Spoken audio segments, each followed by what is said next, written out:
Hey guys, it's Hope again, and I am here to do a book review over Perfect Chemistry and to do a book wrap up of the books that I finished this weekend over Memorial Day weekend. So let's get started.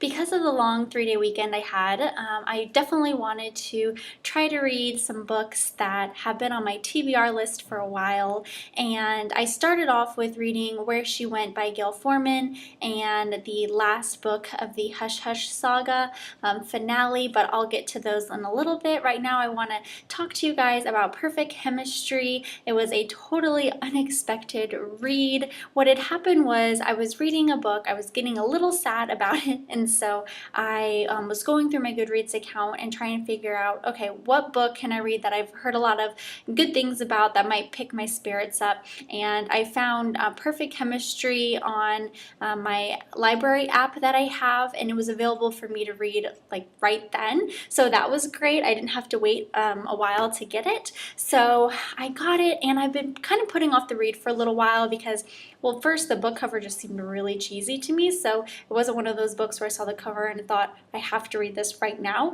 Another thing that kind of put me off was I knew the story was kind of about this good girl named Brittany, and she gets paired up with a bad boy, bad boy named Alex in chemistry class. So I was thinking, okay, it's just one of those good girl falls for bad boy, vice versa stories, and I didn't really know if I was going to like it. So I got it thinking I maybe just read a couple chapters, but let me tell you guys, it was totally not like that at all. I mean, it kind of was like that, but it was so much deeper in the story. Oh my goodness, I really, really loved it. And both Brittany and Alex, their lives are completely different, but they have so many similarities, and they both put up masks and kind of disguise what's going on in their personal lives when they're at school. So it was a really great read, really relatable. You really related to the characters. I saw on Goodreads that one person actually compared it to Pretty in Pink meets West Side Story. I think that's a perfect description of it.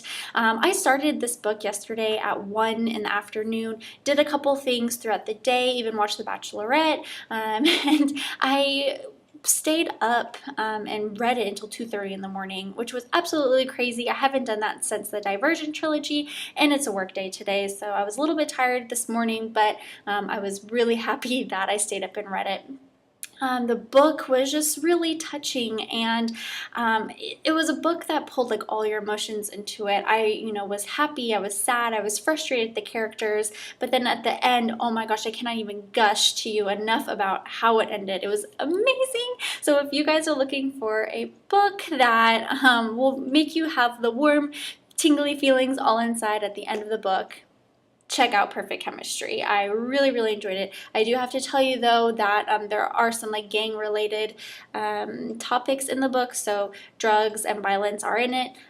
So just be aware of that, when you're reading. And it was funny because I didn't take Spanish in high school, and I still don't really know many Spanish words, and there are Spanish words sprinkled out throughout the book, so that was a little tough going back and forth trying to translate the Spanish word to the English word. That took a little bit of time. I gave that up halfway through the book because it was just taking too much time to figure out what these words meant. But anyways, overall a really great read, so let me know if you guys have read it and what you guys thought. Okay, so I'm going to back up a couple steps. How I got to read Perfect Chemistry, like how I got to that book, was I was reading Where She Went by Gail Forman, and this was one of my most anticipated reads for this weekend, mostly because I read If I Stay not too long ago, and I absolutely adored it. I loved that story, and I loved how it ended. I immediately wanted to run and pick up this book, but when I started reading this, I think, let me see, I'm on chapter 8, and I was really depressed, really sad. It definitely did not give me the warm feelings that If I Stay did, and I just had to set it down and find a book that would make me feel a little bit happier.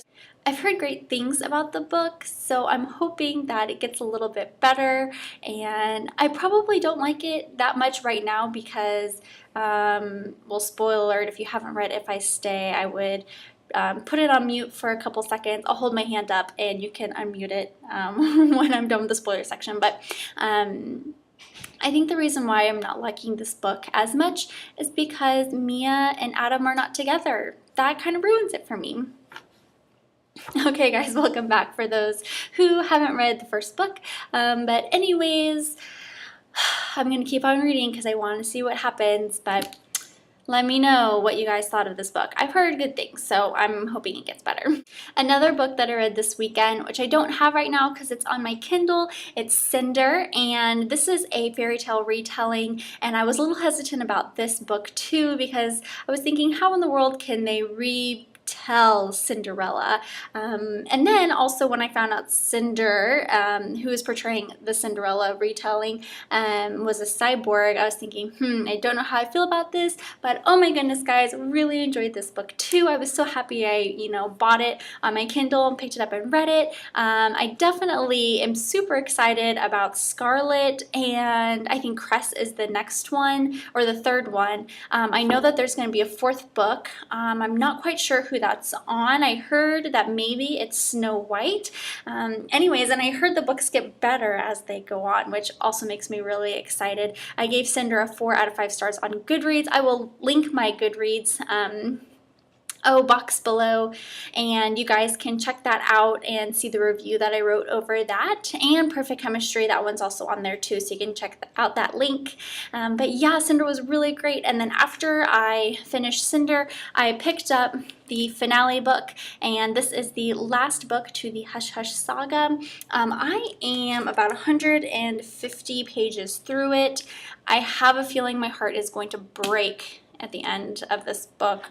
If you guys haven't read the series, it's a little bit about fallen angels and all that stuff. Anyways, the two characters that I really want together, they're kind of fighting two different battles right now, and I just feel like it's probably not going to work out in the end. So it's taken me a little bit to get through the book because I don't think I'm emotionally prepared for Patch and Nora not to be together. So we'll see what happens. Okay, thank you guys so much for watching my book review over Perfect Chemistry and listening to me gush about how much I loved it and the book Cinder. And also thank you for listening to my book wrap up from this weekend. I hope you guys enjoyed it, and let me know below if you guys have read any of the books that I just reviewed, or that I had read or just started reading this weekend. I'd love to hear from you guys what you guys thought of these books. All right, I hope you guys have a great day, and I hope to see you soon. Bye.